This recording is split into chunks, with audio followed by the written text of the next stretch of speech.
Hello everyone, myself Shivangi Desai. I am your instructor for the video series of Python for data science. Today's our topic is data concatenation. So let's get started. So in this lecture, we are going to discuss about data concatenation, data transformation and data aggregation. So let's understand all of them in practical session. For data concatenation, we have to use Pandas library. Now Pandas provides various facilities for easily combining together series, data frame and panel objects. Now to perform concatenation, we have pd.concate method where pd is our Pandas object. So to perform concatenation, we have concate method which has different parameters like object, access, join and ignore index. So let's explore this method. Now here I have imported Pandas as PD. I am also defining the data frame 1 with pd.dataframe method in which I am taking 3 columns, that is name, subject name and marks code. I am also giving the index value to all the records starting from 1 to 5.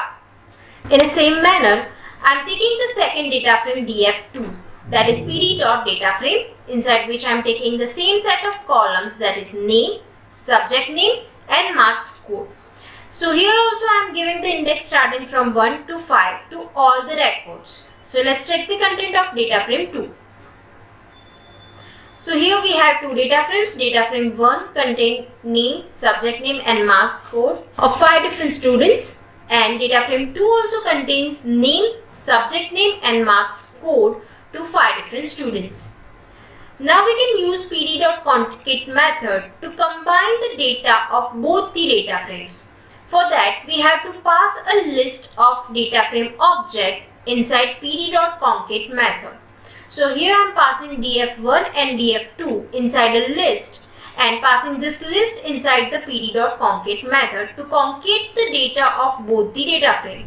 So let's run this code. As you can see here, both the data frame is displayed under one table and both the data frame has the index intact, which means the record of data frame 1 has index value 1 to 5 and the record of data frame 2 has the index value of 1 to 5. Now if we want to assign common index to all this record, then we have to use this ignore underscore index parameter. The default value of this parameter is false. So to give the common index to all the record, we have to set ignore underscore index is equal to true. So again I am using this pd.concate method inside which I am passing a list that contains the object of data frame 1 and data frame 2, that is df1, df2, and also I am passing this ignore index is equal to true. So when I run this code, you can notice that now the records has the common index starting from 0 to the length of the records. Now if I want to assign the labels to the records of different data frame, then we can use this keys parameter. In keys parameter, we have to pass a list of labels that we want to assign to different records of the different data frame. So here I am using pd.concate on df1 and df2. I want to assign a label sem5 to df1's record and sem7 to df2's record. So when I run this code, you can notice now the top 5 records has the label sem5 and bottom 5 records has the label sem7. So here the concatenation is performed on the records, or we can say on the rows, which means the data frame 1 is attached with the rows of the data frame 2, or we can say that both the data frames rows are merged. Now what if we want to merge the columns? If we want to concate the columns of 2 different data frames, we have to use this access parameter. We have to set access is equal to 1 because 1 stands for column and 0 is for rows. So default value of this parameter is 0 and that's why the rows are concated when we are not assigning the value to access. So to concate the columns, we have to assign access is equal to 1. So here again I am using pd.concate method to concate the data of data frame 1 and data frame 2. So I am passing the list which contains the object of both the data frames, as well as I am giving the labels to records of two different data frames, that is SEM5 and SEM7. I am passing the list of these labels inside the keys parameter and setting access is equal to 1. So when I run this code, now you can see that columns of both the data frames are combined rather than combining the records. Now again I am taking a next data frame. So for that I am importing pandas as PD and defining the data frame using pd.dataframe, in which I am taking two columns, column A and column B. So in column A I have four different records, A0, A1, A2 and A3, and in column B I have four different records, that is B0, B1, B2 and B3. So these are the two columns of my data frame DF.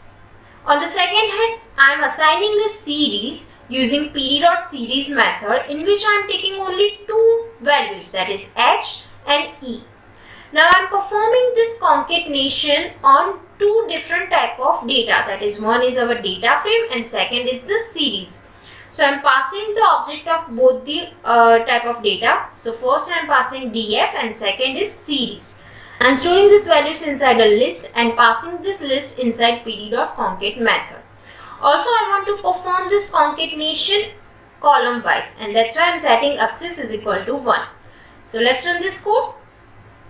So you can check this, that first two columns are from our data frame, that is A and B, and the last data is from the series. Now we haven't assigned any name to this series, that's why the value is 0. For the remaining records, because the length of series and data frame is different. In data frame we have 4 records for both the columns, and in series we have only 2 records. So there are 2 blank space where NN is appended.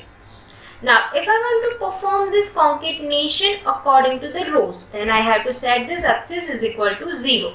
When I set the value axis is equal to 0, it will perform this on the rows. So first 3 records are from the data frame and last 2 records are from the series. And when there is no match, there is NN is attached. The last parameter is join. The default value of join is outer, but we can set it to inner. So in outer join, data of both the tables are merged regardless of whether there is a matching content or not. Whereas in inner join, there has to be some matching records through using which the data is merged. So here I am performing this pd.concate method on data frame and series, and also I am setting axis is equal to 1, that is I want to merge the columns. Now I am performing join is equal to inner, which means I want to join the data of 2 different objects using inner join. So when I run this code, you can see that now in result we have only 2 records, which means the join is performed on the index value of data frame and series. So here in data frame we have 0 and 1 index on which we have data A0, A1 and B0, B1, which is included in our result. Whereas in series we have data 0 and 1, that is H and E, which is included in the result. Now remaining data that doesn't have any match, which means the record of our data frame on the index 2 and 3 doesn't have a matching pair in the series. So it is not included in the result when we apply join is equal to inner, because inner join only performs on the data that has a matching pair on both the tables. Apart from using concate method, we can also use append method. So here again I am importing pandas as PD and assigning 2 different data frame using pd.dataframe. In both the data frame I am having common columns, that is name, subject name and marks code, and also I am assigning the values to the index, that is 1 to 5. Now to append the data of both the data frame, we have to use this append method.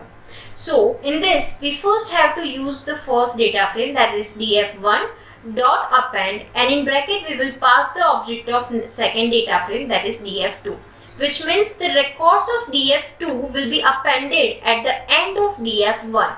So let's run this code.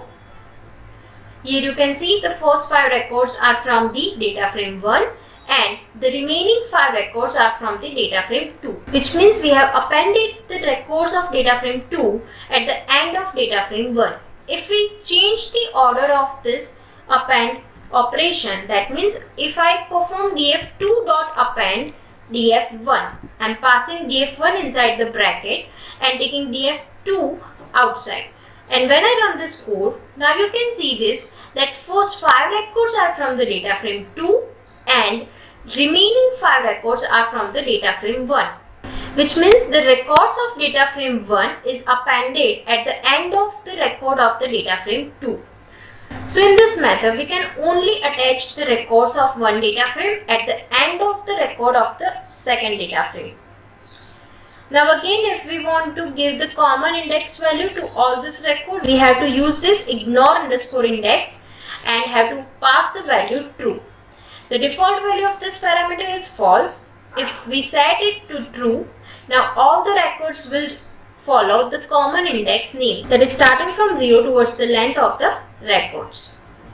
Next is transformation of data. In Pandas, DataFrame.transform function can use to perform different type of functions over the individual records of our data frame. For that, we have to use DataFrame.transform method, and in bracket we will pass the function that we want to perform. So in this example, again I am importing pandas as PD and creating a data frame object df using pd.dataframe method, inside which I am taking 4 different columns, that is A, B, C and D, and passing the list of values to all these columns. Also I am giving the index value to the records of all this column as row 1, row 2, row 3, row 4 and row 5. So let's print the content of this data frame. So as you can see, my data frame contains 4 columns, that is A, B, C and D, and 5 different records with the index row 1, row 2, row 3, row 4 and row 5. Now I am using this df.transform function, in which I am using the function lambda to add the values of all the records by 10. So for that I am using lambda x colon x plus 10. This function will add 10 to all the values of my data frame, that is df, and I am storing the result inside the variable result. So let's run this code. Now you can compare both the records. The first result is my original record that I have assigned using data frame method, and this result are after performing the transformation. In this result, value 10 is added to each individual data of my data frame. We can also perform more than one function on the data. For that we have to pass a list of all the function. Here I am using some of the inbuilt function and one lambda function. First I want to perform square root, then a lambda which add 10 to all the values, and then exponential. So inside df.transform method I am passing this list of function, and when I run this code, it will return all the values after the transformation. That means the first column, column A, has 3 different values or 3 different columns that contains square root, second contains lambda value, and third contains exponential value of all the original records of the column A. Same goes with column B, C and D, which means I have performed 3 operations, that is square root, lambda and exponential. So it returns 3 columns for each individual column, 3 different records or 3 different columns for each individual column after performing all 3 operations or all 3 functions. Next is data aggregation. Data aggregation is nothing but to summarize your data in some form. So for that we have DataFrame.aggregate method, in which we can use 2 parameters. The first one is the function, which contains the list of functions that we want to perform, and second is the axis, through which we can change the orientation. So first I am importing pandas as PD, and in this, using pd.readcsv, I am loading the content of csv_1.csv file inside the df data frame. But here I am performing filtering on the columns using useCalls parameter.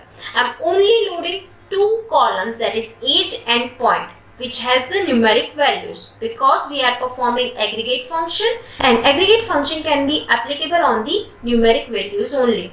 That's why I am loading only those columns that has the numeric data. So here I am printing the content of my data frame, and next I am using this df.aggregate function, in which I am passing a list of function that I want to perform. So here I am passing mean and sum. It will return the minimum value from the age and point and summation of all the numeric value of the age and point column. And at the end I am printing the value of this variable. So when I run this code, you can check this.